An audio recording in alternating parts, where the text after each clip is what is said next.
The transport ship landed with a gentle bump on the surface of Moon LV 426.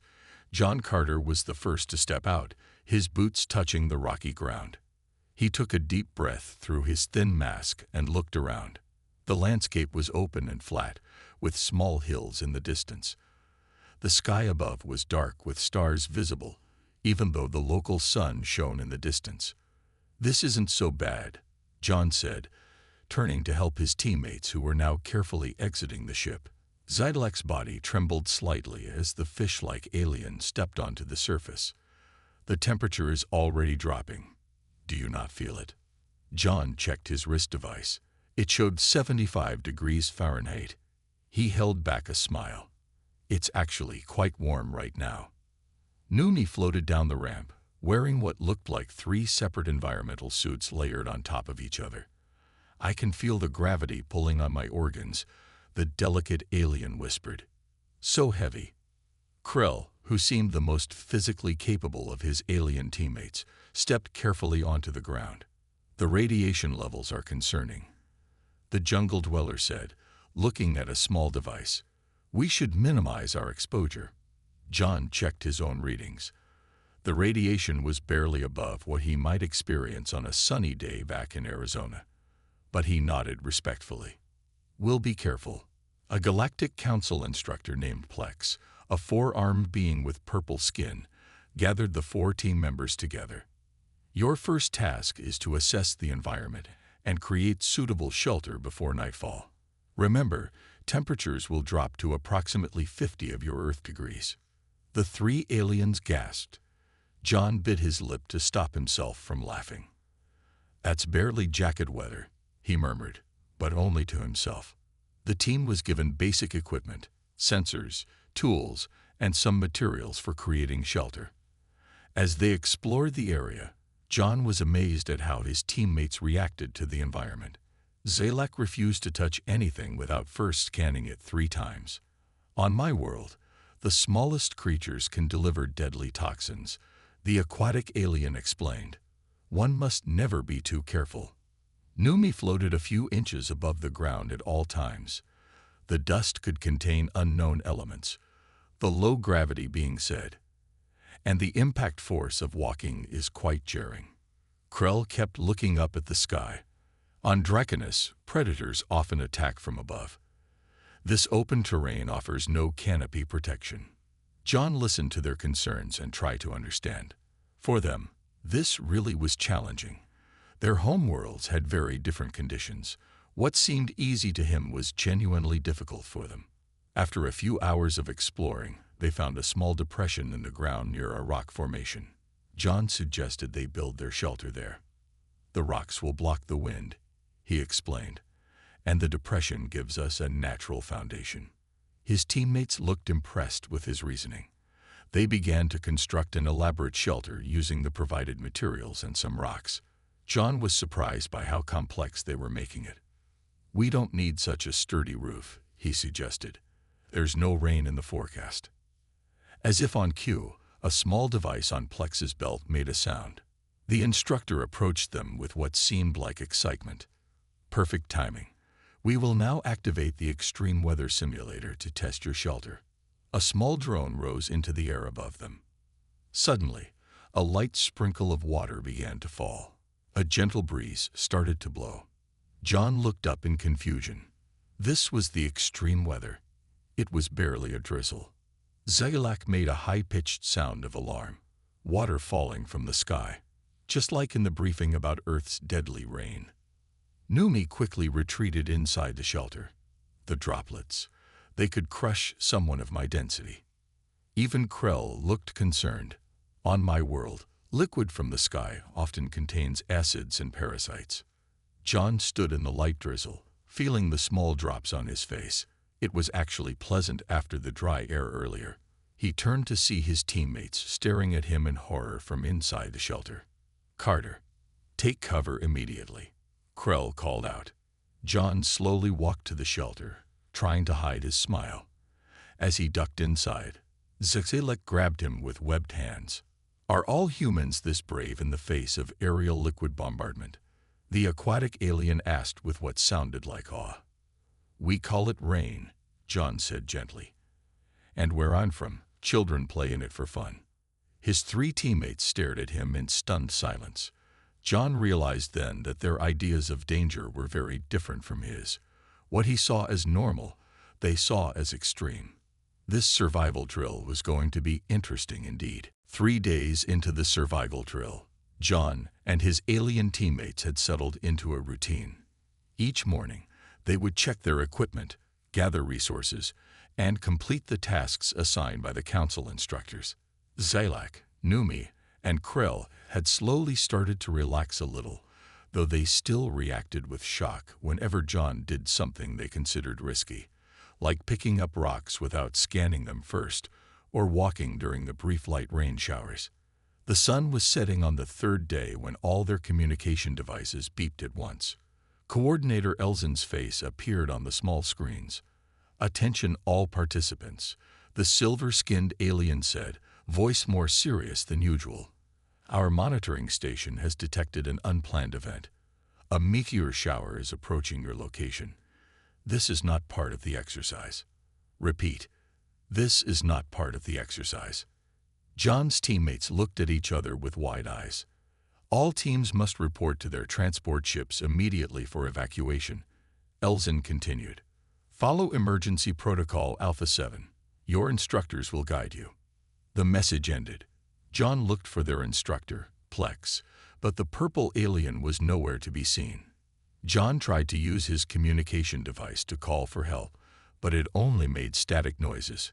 "The electromagnetic field from the meteors must be blocking communications," John said, looking up at the sky.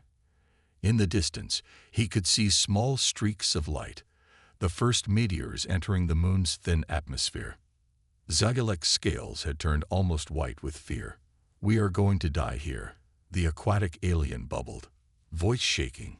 "We cannot contact the transport ship. We cannot reach safety."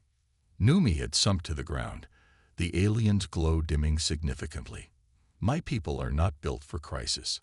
I cannot process this level of danger." Even Krell seemed frozen, the normally confident jungle dweller staring at the sky with fixed eyes. John looked at his three teammates and realized he needed to take charge. On Earth, this level of meteor activity wouldn't be considered extremely dangerous, more like an inconvenience. But his alien friends were from worlds where such events didn't happen or were much rarer. "Listen to me," John said firmly. "This is not a fatal situation. The meteors are small, and most will burn up before hitting the ground. We have shelter options, and I know what to do." His confident tone made the aliens focus on him. "Krell, gather our water supplies and tools.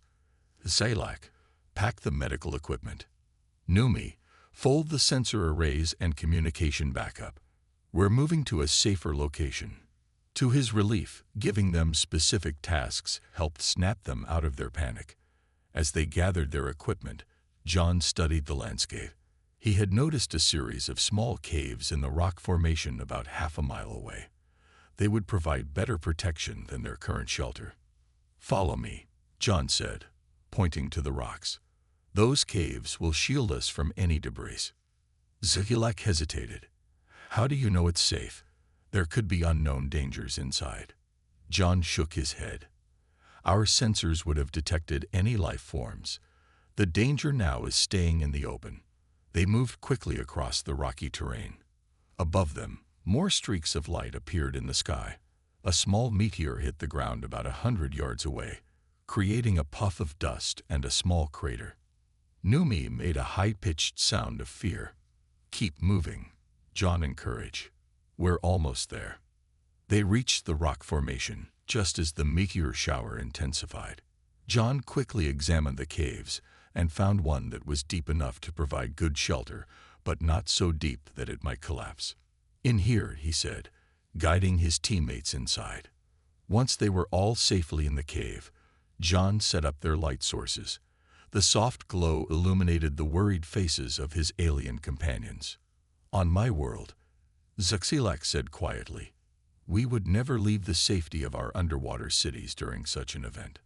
On Luminar, our protective domes would shield us," Numi added. How are you so calm, John? John smiled reassuringly. On Earth, we deal with natural events like this all the time. My family once went camping during a meteor shower. We considered it entertainment, not danger. Krell looked at him with new respect. Perhaps that is why you are called Deathworlders. Not because your world tries to kill you, but because you have learned not to fear death. As meteors continued to fall outside, John began organizing their supplies. This unexpected emergency had changed the survival drill into something real. Now he needed to keep his team safe until help arrived, and show them that humans don't panic in the face of danger. They adapt. Night fell as the meteor shower continued outside their cave shelter. John worked quickly to make the space safe and comfortable for his team. He placed their supplies in organized piles and set up a small heating unit in the center of the cave.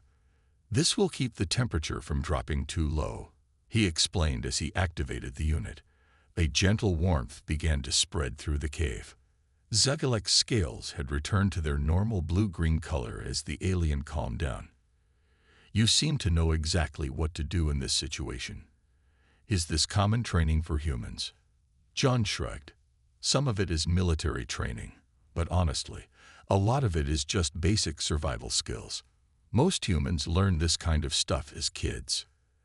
As younglings, Numi floated closer, the pink glow returning to the alien's delicate form. You teach your children to face meteors. Well, not specifically meteors, John said with a small smile. But we take them camping, hiking, and teach them how to handle different situations. My dad called it being prepared for whatever comes your way. Krell watched as John used a small tool to widen a narrow crack in the cave wall. What are you doing now? The jungle dweller asked. Creating ventilation, John replied. We need fresh air to come in, but the opening needs to be small enough that debris can't enter. Also, if the meteor shower stirs up a lot of dust outside, we want to minimize how much gets in here. His teammates watched with fascination as he worked. John realized they were studying his methods, not just out of curiosity, but with a growing respect. Next, we need to set up a perimeter alarm, John continued, just in case any larger meteors hit nearby and cause rock slides or other problems. He took out small sensors from their equipment pack and placed them at the cave entrance and along the walls. These will alert us to any movement or structural changes, he explained. Now we can rest without worrying about surprises. Krell stepped forward.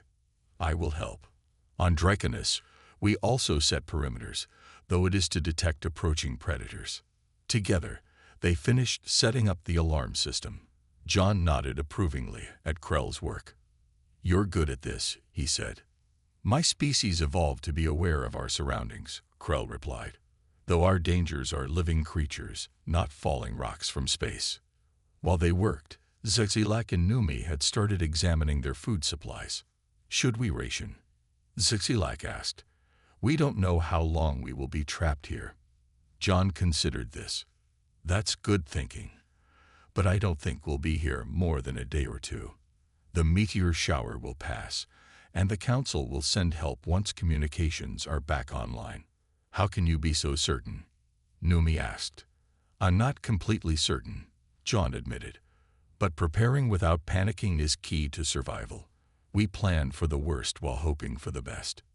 Outside, they heard the sound of another meteor impact, this one closer than before. Small dust particles fell from the cave ceiling. His teammates looked up in alarm. Is the cave going to collapse? Zegilek asked, voice rising in fear. John quickly checked the structural sensors he had placed. No, the readings are stable. That was just some surface dust. The cave is solid rock. As the night deepened, John showed his teammates how to take shifts keeping watch. He took the first shift, sitting near the cave entrance where he could observe both the sky and the surrounding terrain. Krell approached and sat beside him.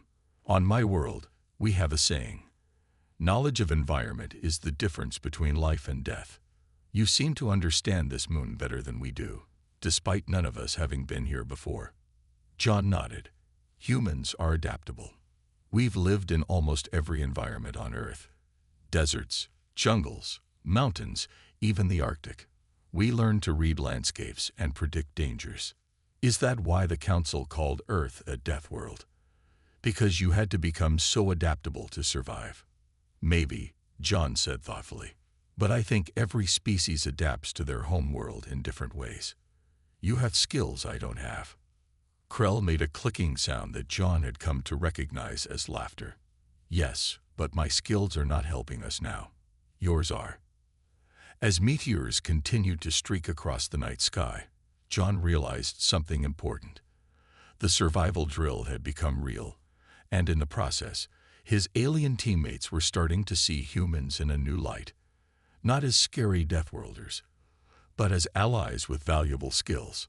Perhaps that was the most important lesson of all. As the night passed, the meteor shower began to slow down. John and his teammates sat in a circle around the heating unit, sharing their food rations. Outside, the occasional flash of light still brightened the sky as smaller meteors burned up in the atmosphere. I think we should share stories while we wait, Numi suggested, floating slightly above the cave floor. It will help pass the time and keep our spirits up. Zalak nodded. On Vernus, when trapped by strong ocean currents, we sing songs of home to maintain hope. Good idea, John agreed. Why don't you each tell me about a time you faced danger on your home world? The three aliens looked at each other. Then Zalak spoke first. 3 cycles ago, our underwater city lost power during a major tidal shift. We were without artificial light for nearly 6 hours. The aquatic alien's voice trembled at the memory. We had to use emergency bioluminescent plants for light. Many were traumatized by the experience. John waited for more, but Zalak had finished. That must have been difficult, he said politely, though he was surprised this counted as a major crisis. Numi spoke next. On Luminar, we once experienced a gravity fluctuation that increased our normal gravity by 5% for 2 days. Several of my people suffered muscle strains from the extra weight. The delicate alien's glow dimmed. I was fortunate to have a gravity nullifier in my dwelling, but many others had to endure the full effect. John nodded sympathetically, though he was finding it hard to see these events as life-threatening emergencies. Krell cleared his throat. The worst disaster I lived through was when the temperature regulation system in our jungle dome failed during sleep cycle. The temperature rose by 7 degrees. We had to use cooling pads and drink extra water until repairs were complete. All 3 aliens looked at John expectantly. Those sound challenging, John said carefully.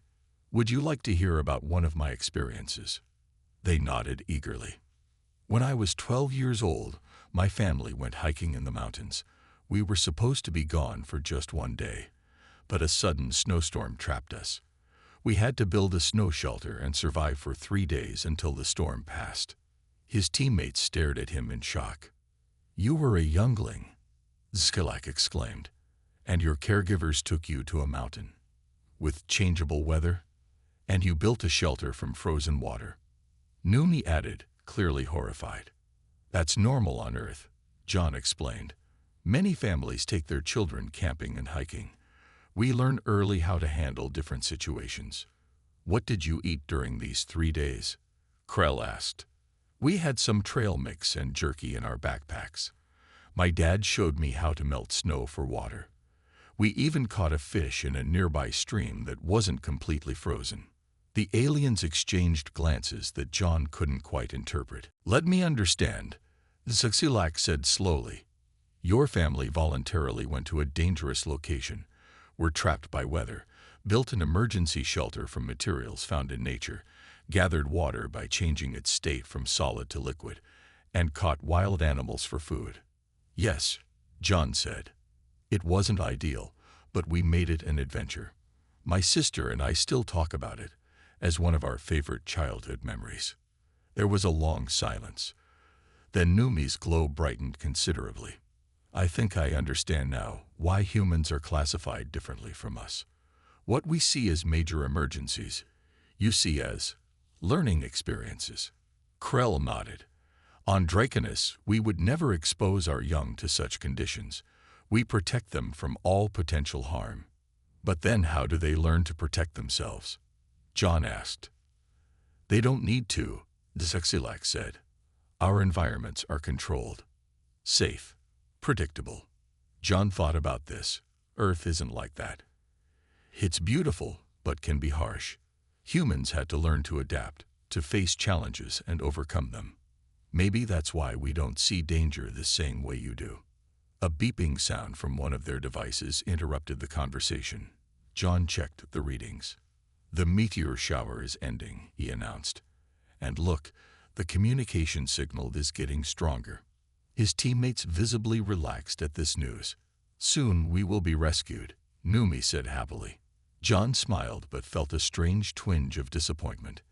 He had been enjoying this chance to show his new friends how humans handle challenges. There was something satisfying about facing a problem and solving it with your own skills and resources. John, Krell said suddenly, before we are rescued, would you teach us some of your human survival techniques?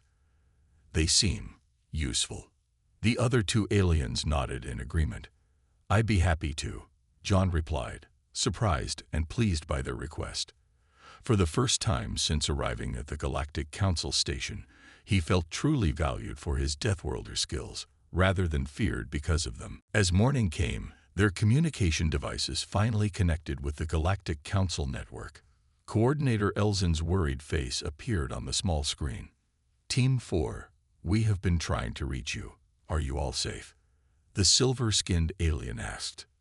We're fine, John replied. We found shelter in a cave system and waited out the meteor shower. Elzin looked relieved. Excellent work. All other teams have been evacuated safely. However, we have a situation. Team 2's emergency shelter was damaged by a large meteor impact. They are located approximately 5 miles from your position. John felt a rush of concern. Are they hurt? Minor injuries only, but they are trapped. Their shelter's exit is blocked by debris, Elzin explained. Our rescue ships cannot land near them due to continued electromagnetic interference in that area. We estimate it will take at least 12 hours to clear a safe landing zone. We could reach them on foot, John suggested immediately. Do you have their exact coordinates? Elzin's silver face showed surprise. You are suggesting a ground rescue mission through potentially dangerous terrain during an active meteor event. The shower is mostly over, John said. And yes, we could help them now rather than making them wait half a day. Elzin seemed to consider this. It would be voluntary only. I cannot officially sanction such a risk. John turned to his teammates. I'm going to help. You 3 can wait here for evacuation if you prefer. There was a moment of silence. Then Krell stepped forward. I will accompany you, the jungle dweller said firmly. You have shown us that facing challenges directly can be the safest path. Zugilek's scales rippled with what John had learned was nervousness, but the aquatic alien nodded. I too will go. My medical training may be useful to the injured team. Numi floated higher, the pink glow brightening. I am not physically strong, but I have excellent vision. I can spot dangers ahead of our path. John felt a surge of pride in his team. Then it settled. We'll need supplies for the journey and for helping Team 2. They quickly gathered medical equipment, water, portable tools, and emergency rations. John used their mapping device to plot the best route to Team 2's location. The terrain looks mostly flat, but there's a deep crevasse here we'll need to cross, he told his team, pointing to the map. And this area might have loose rocks from the meteor impacts. How do we cross a crevasse? Zukilak asked, webbed hands trembling slightly. We'll use the rope and climbing gear from our emergency kit, John explained. I'll go first and secure a safe line for everyone else. His teammates looked nervous but determined. John could see they were pushing past their fear, inspired by his confidence. Before leaving, John sent a message to Coordinator Elzin. Team 4 departing for ground rescue of Team 2. Estimated arrival in 3 hours. The journey began well. The meteor shower had indeed mostly passed, with only occasional small streaks in the sky. John led the way, constantly scanning the terrain for dangers. Numi floated above, serving as a lookout. After an hour of walking, they reached the crevasse John had spotted on the map. It was about 15 feet across and very deep. His teammates stared at it with obvious fear. "We don't have to jump it," John assured them. "I'll secure a rope bridge." He found 2 sturdy rock formations on either side of the gap and attached the climbing rope. Then, showing his teammates how to use their safety harnesses, John crossed first, walking carefully along the rope while holding another rope above for balance. "This is how mountain climbers cross gaps on Earth," he explained from the other side. "Now, who's next?" Krell stepped forward, looking both terrified and determined. "I will try." The jungle dweller attached the safety harness and slowly began to cross. Halfway across, a small meteor flashed overhead, startling Krell, who nearly lost balance. John called out encouragement, and Krell regained composure, finally reaching the other side. "I did it," Krell said, sounding amazed. "On my world, we would never attempt such a crossing." "Sometimes the direct path is the best one," John replied with a smile. One by one, they all crossed safely. Even Numi, who could float but not over such a large gap, used the rope system. Once across, they continued their journey. In the distance, they could see a dust cloud rising from what must have been Team 2's location. "They might be running out of clean air," Zixilak noted with concern. "Then we'd better hurry," John said, increasing his pace. As they walked, John realized something important was happening. His alien teammates weren't just following him now. They were actively engaging with the challenges, offering suggestions, pointing out potential problems. They were beginning to think like problem solvers rather than problem avoiders. Maybe that was the true difference between Deathworlders and others, John thought. Not that humans were stronger or braver, but that they had been forced by their harsh homeworld to develop a mindset that saw obstacles as puzzles to be solved rather than disasters to be feared. After 2 more hours of walking, John and his team arrived at the location of Team 2's damaged shelter. The structure was half buried under moon dust and rocks. A large meteor had landed just 30 feet away, creating a small crater and sending debris everywhere. The shelter's main entrance was completely blocked by rocks. "Hello, is anyone in there?" John called out, approaching the shelter carefully. A weak voice responded through a small communication panel near what used to be the door. "Yes, we're trapped inside. The air filters are damaged. We're having trouble breathing." Zixilak stepped forward immediately. "I am a medical specialist. How many are injured?" "4 of us total," the voice replied. 2 with minor cuts, 1 with a leg injury, 1 having breathing problems from the dust. John examined the blocked entrance. "We need to clear these rocks without causing more of the structure to collapse." Krell studied the pile of debris. "On my world, we build support structures before removing fallen material. We could use the metal poles from our emergency kit." "Good thinking," John said, impressed by Krell's suggestion. He turned to Numi. "Can you float up and check if there's damage to the roof of the shelter? We need to know if it's stable." Numi nodded and rose up about 15 feet in the air, glowing pink form moving carefully around the damaged structure. The top appears intact. The main damage is to the front wall where the entrance is located. Working together, they created a plan. John and Krell would build supports using the metal poles from their supplies. Zixilak would prepare medical treatments for the injured team members. Numi would continue monitoring the structure from above and warn them of any shifting. As they worked, a small council drone appeared overhead, hovering silently. John noticed it but stayed focused on the rescue operation. He suspected the council was monitoring their progress. "Start with the smaller rocks," John instructed as they began clearing the entrance. "Be careful not to disturb the larger ones until we have the supports in place." Piece by piece, they cleared away the debris. Sweat formed on John's forehead as he worked, But he noticed his alien teammates were keeping up with him, despite the physical labor being outside their normal experience. After an hour of careful work, they created a small opening. John peered inside and saw 4 aliens huddled in the back of the shelter. The air was dusty and the lighting was dim. "We're almost there," John called to them. "Just a little longer." He turned to Zalak. "Once we get the opening large enough, you go in first with the medical supplies." 20 minutes later, they had cleared enough debris for them to enter the shelter. Zalak immediately went to work, checking the injured aliens and applying treatments from the medical kit. One alien had a deep cut on their leg, another was coughing from dust inhalation, and the other 2 had minor injuries. "The leg wound needs proper medical attention, but I can stabilize it," Zalak reported, webbed hands working with surprising precision. "The breathing difficulty will improve once we get them to cleaner air." John was amazed at how calm and confident Zalak had become. Just days ago, the aquatic alien had panicked at the slightest sign of danger. Now Zalak was taking charge of a medical emergency. "We need to get them out of here," John said. "The structure isn't safe." Krell had been examining the damaged life support systems. "The main power unit is intact but disconnected. I believe I can restore emergency power for lighting if needed." Again, John was impressed. His teammates were no longer waiting for his instructions.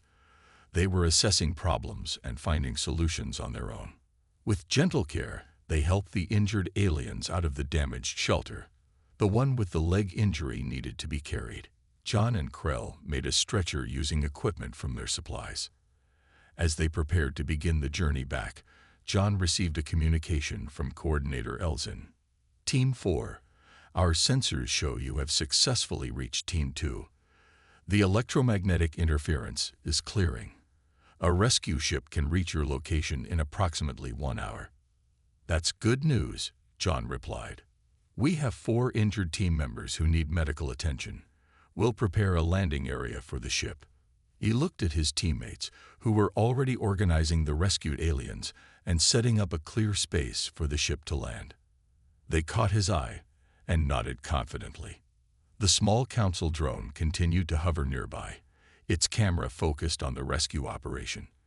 Unknown to John and the others, back at the Galactic Council station, senior officials were watching the feed with great interest. One council member turned to another. "Perhaps we have underestimated these humans," they said quietly. "What we classified as dangerous aggression might actually be something else entirely." The rescue ship arrived exactly as promised, landing smoothly on the clearing John and his team had prepared. Medical staff rushed out to tend to the injured aliens, quickly moving them into the ship's treatment area. The council officials aboard looked at John and his team with expressions of surprise and respect. "You will all return to the station now," said the ship's captain, a tall green alien with 4 arms. "The survival drill has been officially concluded due to the unexpected emergency." John felt a strange mix of relief and disappointment. Despite the danger, he had enjoyed the challenge of the past few days. More importantly, he had formed a bond with his alien teammates that he hadn't expected. The journey back to Galactic Council Station Alpha was quick and quiet. John's team was exhausted but satisfied with what they had accomplished. Once they arrived at the station, they were directed to a large debriefing room where Coordinator Elzin waited for them. "Team 4, Elzin said formally, "the Council extends its gratitude for your actions during this emergency. Your decision to undertake a ground rescue likely saved Team 2 from serious medical complications." John nodded politely. "We did what anyone would do in that situation." "No," Elzin replied, silver skin reflecting the room's lights. "Our data suggests most non-human teams would have waited for official rescue. Your human approach to danger is different from what we expected." After the formal debriefing, John was asked to meet privately with 3 senior council members. They sat at a large curved table, studying him with curious eyes. Lieutenant Carter began, the oldest-looking member, a blue-skinned alien with white hair. "Your performance during this drill has caused us to reconsider several of our assumptions about humans. John stood straight, unsure how to respond. In what way? When we classified Earth as a death world, we assumed its inhabitants would be aggressive, focused on domination and control, explained another council member. But your actions show something else. You did not conquer the danger. You adapted to it. You did not fight against it. You worked with it. The third council member leaned forward. Most importantly, you taught your teammates to do the same. Our monitoring drones recorded everything. At the beginning, they feared you. By the end, they followed your example. I just shared what I know, John said simply. On Earth, we learn to solve problems rather than avoid them. It's necessary for survival. Precisely, the first council member said. We believe this perspective could benefit many species in the galactic community. Therefore, we are proposing a new cultural exchange program. The council members explained their idea. Human survival experts would train other species in adaptation and problem solving, while aliens would help humans develop greater patience and caution in diplomatic matters. It would be a fair exchange of evolutionary advantages. As John prepared to return to his quarters, he found his 3 teammates waiting for him in the corridor. We wanted to thank you, Zuxilak said, scales shimmering with emotion. You showed us a new way to face challenges. Numi floated slightly higher than usual, pink glow bright with excitement. I have requested to join the cultural exchange program. I wish to learn more about Earth's survival methods. Krell stepped forward and handed John a small carved stone. On Draconis, we give these to those who help us grow stronger. You have done this for me. John accepted the gift with a smile. I learned from all of you too. Caution has its place alongside courage. As they said their goodbyes, John realized something important had happened during their time together. The aliens no longer saw humans as strange, dangerous Deathworlders to be feared. Instead, they recognized that Earth's challenges had created problem solvers with valuable skills. Later that evening, as John packed his belongings for the journey home, he received one final message from Coordinator Elzin. It was brief but meaningful. The Council has updated first contact protocols for all future encounters with new species. When facing unknown dangers, standard procedure now includes the notation, when in doubt, consult the humans first. John smiled as he read this. The survival drill had started as a simple training exercise, but had turned into something much more important, a bridge of understanding between different worlds. Perhaps that was the greatest survival skill of all. Learning to value the strengths that come from different evolutionary paths. As his ship prepared to depart for Earth the next morning, John looked out at the stars and wondered what other adventures awaited him in this vast universe where danger meant something different to everyone who faced it.